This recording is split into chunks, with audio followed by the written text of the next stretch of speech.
Pendant mon enfance, ma famille était comme une goutte d'eau dans une vaste rivière, ne restant jamais au même endroit pour très longtemps.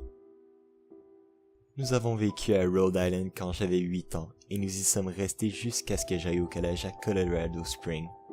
La plupart de mes souvenirs sont enracinés à Rhode Island, mais il y a des fragments dans le grenier de mon cerveau qui appartiennent aux différentes maisons dans lesquelles nous avons vécu quand j'étais jeune. La plupart de ces souvenirs ne sont pas clairs et sont inutiles. Moi poursuivant un autre garçon dans la cour d'une maison dans la Caroline du Nord. Moi essayant de construire un radeau qui flotterait sur le ruisseau derrière l'appartement que nous avions loué dans la Pennsylvanie. Mais certains souvenirs restaient clairs comme le verre, comme si c'était hier. Je me demande souvent si ce ne sont que de simples rêves produits par la maladie dont j'étais atteint ce printemps-là. Mais au fond de mon cœur, je sais qu'ils sont réels. Nous vivions dans une maison juste en dehors de la bruyante métropole de New Vineyard, dans l'État de Maine. Population 643. C'était une grande bâtisse, surtout pour une famille de 3. Il y a un certain nombre de pièces que je n'ai pas visitées durant les 5 mois où nous y avions résidé. Dans un certain sens, c'était du gaspillage d'espace. Mais c'était la seule maison sur le marché qui était à moins d'1 heure du lieu de travail de mon père. Le jour après mon 5e anniversaire, que j'ai fêté seul avec mes parents, la fièvre s'est emparée de moi. Le médecin a dit que j'avais une mononucléose infectieuse, ce qui signifiait beaucoup de repos et encore de la fièvre pour encore au moins 3 semaines. Ce n'était vraiment pas le moment de rester au lit. Nous procédions à l'emballage de nos affaires pour déménager en Pennsylvanie, et la plupart de mes choses étaient déjà emballées dans les boîtes, laissant ma chambre vide. Ma mère m'apportait des boissons gazeuses et des livres plusieurs fois par jour, et ces derniers servaient en tant que ma principale source de divertissement pour les prochaines semaines. L'ennui rôdait toujours dans le coin, attendant de montrer son affreux visage. Je ne me rappelle pas exactement comment j'ai rencontré Monsieur Grandebouche. Je pense que c'est environ 1 semaine après que j'ai été diagnostiqué. Mon premier souvenir de la petite créature est moi lui demandant si elle avait un nom. Il m'a dit de l'appeler Monsieur Grandebouche, parce que sa bouche était grande. En fait, tout sur lui était grand en comparaison de son corps. Sa tête, ses yeux, ses oreilles courbées, mais sa bouche était sans doute la plus grande. « Tu ressembles à un Furby », ai-je dit alors qu'il tournait les pages d'un de mes livres. Monsieur Grandebouche m'a regardé avec un regard perplexe. « Furby? C'est quoi un Furby ?» a-t-il demandé. J'ai haussé les épaules. Tu sais, le jouet, le petit robot avec les grandes oreilles. Tu peux le caresser et le nourrir comme un vrai animal. Oh! Monsieur Grandebouche a continué à tourner les pages de mon livre. Tu n'en as pas besoin. Ce n'est pas la même chose qu'avoir un vrai ami. Je me souviens que Monsieur Grandebouche disparaissait chaque fois que ma mère me payait une visite. Je suis sur ton lit, m'a-t-il plus tard expliqué. Je ne veux pas que tes parents me voient, car j'ai peur qu'ils ne nous laisseront plus jouer. Nous n'avons pas fait grand-chose durant les premiers jours. Monsieur Grandebouche a juste regardé mes livres, fasciné par les histoires et les images qui s'y trouvaient. Le 3e ou 4e jour après notre rencontre, il m'a accueilli avec un grand sourire. « J'ai un nouveau jeu auquel nous pouvons jouer, » a-t-il dit. « Nous devons attendre que ta mère soit venue parce qu'elle ne peut pas nous voir jouer à ce jeu. C'est un jeu secret. » Après que ma mère soit venue me donner des livres et du soda comme d'habitude, Monsieur Grandebouche est sorti de sa cachette et m'a pris la main. « Nous devons aller dans la pièce au bout de ce corridor, » a-t-il déclaré. Et j'ai refusé puisque mes parents m'ont interdit de sortir du lit sans leur permission. Mais Monsieur Grandebouche a insisté jusqu'à ce que j'accepte. La pièce en question n'avait ni meubles, ni papier peint. Sa seule caractéristique distincte était une fenêtre sur le mur en face de la porte. Monsieur Grandebouche s'y est précipité et il lui a donné une poussée ferme, l'ouvrant. Il m'a donc demandé de regarder en bas. Nous étions au 2e étage de la maison, mais elle était sur une falaise, dont le précipice était plus haut que 2 étages dû à l'inclinaison. « J'aime jouer à faire semblant ici, » a expliqué Monsieur Grandebouche. « Je prétends qu'il y a une grande trampoline sous cette fenêtre et je saute. Si tu y penses assez fort, tu rebondiras comme une plume. Je veux que tu essaies. » J'étais un garçon de 5 ans qui faisait de la fièvre.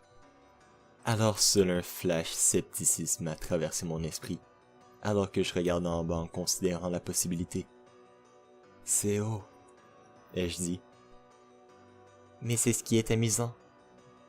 Ce ne serait pas amusant si ce ne serait pas haut. Tu ferais bien de sauter sur une vraie trampoline pendant que tu y es. » J'aimais bien l'idée de m'imaginer tomber dans le vide pour ensuite rebondir sur quelque chose d'invisible par l'œil humain. Mais le réaliste en moi prit le dessus. « Peut-être une autre fois, » ai-je dit. « Je ne sais pas si j'ai assez d'imagination.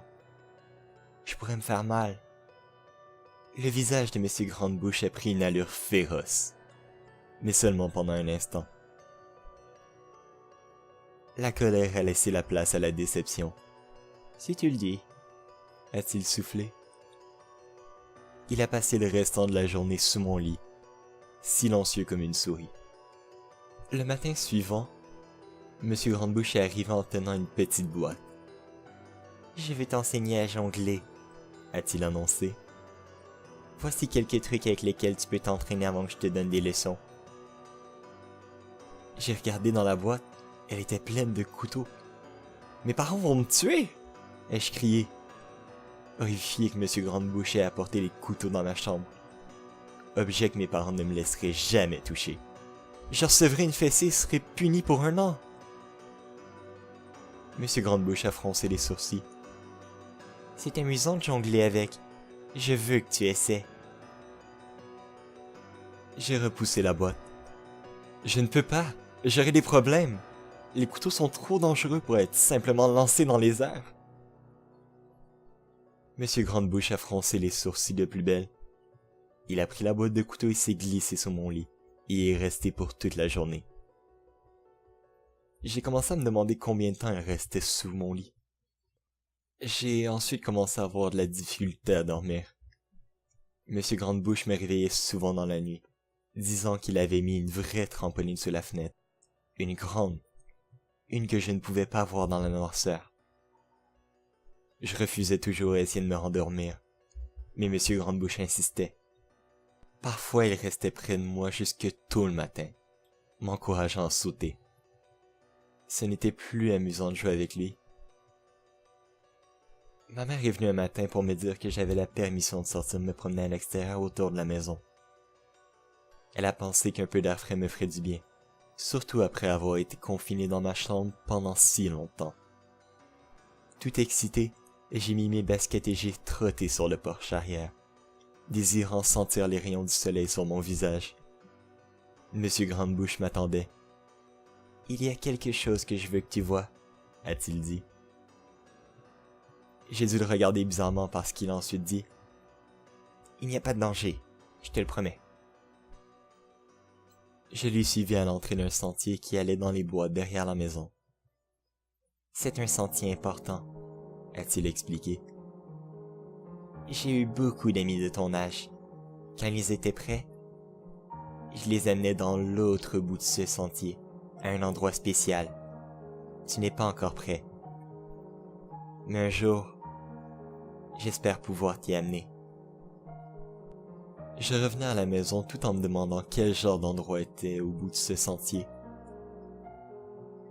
2 semaines après notre rencontre, le dernier chargement de nos choses a été installé dans un camion de déménagement. Je serais dans la cabine de ce camion, assis à côté de mon père pour le long voyage jusqu'en Pennsylvanie. J'ai pensé dire à M. Grande-Bouche que je m'en allais, mais même à 5 ans, je me doutais que ses intentions n'étaient pas pour mon bien, même s'il disait le contraire. Pour cette raison, j'ai décidé de garder secrète la nouvelle de mon départ. Mon père et moi étions dans le camion à 4 heures du matin. Il espérait se rendre en Pennsylvanie vers l'heure du dîner le lendemain, avec l'aide d'une ration de café infinie et une caisse de boissons énergisantes. Il avait plus l'air d'un homme qui allait courir un marathon plutôt que quelqu'un qui allait rester assis pendant 2 jours sans bouger. « Assez tôt pour toi ?» m'a-t-il demandé. J'ai hoché la tête et ai placé ma tête contre la vitre, espérant pouvoir dormir un peu avant que le soleil ne se lève. J'ai senti la main de mon père sur mon épaule. C'est la dernière fois, fiston. Je te le promets. Je sais que c'est difficile pour toi, malade comme tu as été. Lorsque papa aura eu sa promotion, nous pourrons relaxer et tu pourras te faire des amis. J'ai ouvert mes yeux alors que nous sortions du stationnement. J'ai vu la silhouette de monsieur Grandebouche dans la fenêtre de ma chambre. Il s'est tenu immobile jusqu'à ce que le camion soit dans la rue. Il m'a tristement envoyé la main, tenant un couteau à viande dans l'autre. Je l'ai ignoré. Des années plus tard, je suis revenu à New Vineyard. La terre sur laquelle notre maison se tenait était vide, excepté la fondation de la maison, qui avait pris feu quelques années après que ma famille soit partie. Avec curiosité, j'ai suivi le sentier que m'avait montré M. Grandebouche. Une partie de moi-même s'attendait à ce qu'il saute derrière un arbre pour me faire la peur de ma vie. Mais j'ai senti qu'il était parti, attaché à la maison qui n'existait plus. Le sentier menait au cimetière Memorial de New Vineyard. J'ai remarqué que plusieurs tombes appartenaient à des enfants.